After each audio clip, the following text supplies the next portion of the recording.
HSC 2024 এর পরীক্ষার ফলাফল কবে? এটা নিয়ে সবার মনে এখন শুধু প্রশ্ন।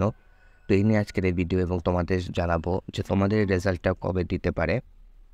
দ্য ডেইলি ক্যাম্পাসে একটা নিউজ এসেছে, এখানে বলা হয়েছে যে সামনের মাস অর্থাৎ অক্টোবর মাসে তোমাদের রেজাল্টটা দিয়ে দেওয়া হবে। এখন কথা হলো অক্টোবর মাসের কোন তারিখে তোমাদের রেজাল্টটা দিবে, এর জন্য সম্পূর্ণ ভিডিওটা দেখবে।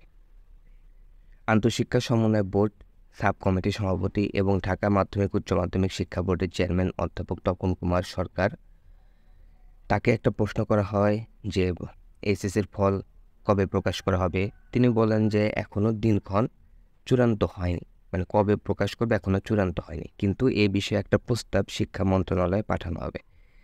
সেই অনুযায়ী শিক্ষা মন্ত্রণালয় যখন সেটা অনুমোদন দিবে তারপরে কিন্তু তোমাদের ফলাফলটা প্রকাশ করা হবে।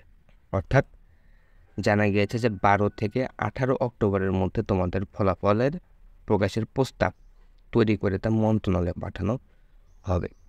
অর্থাৎ যে শিক্ষা মন্ত্রণালয়ে একটা প্রস্তাব পাঠানো হয় সেটা অনুমোদন দিলে তোমাদের ফলাফলটা প্রকাশ পাবে এবং সেটা করা হবে 12 থেকে 18 অক্টোবরের মধ্যে।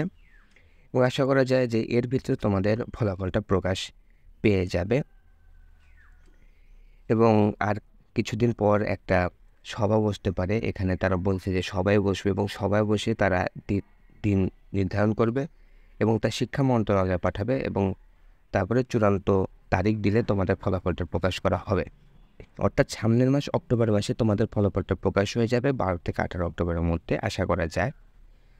তোমরা ধৈর্য ধারণ করো এবং তোমাদের যে অ্যাডমিশনের পড়াশোনা আছে সেগুলো চালিয়ে দাও। তো এই ছিল আজকের এই ভিডিওটা ভালো লাগলে অবশ্যই লাইক এবং সাবস্ক্রাইব করবে।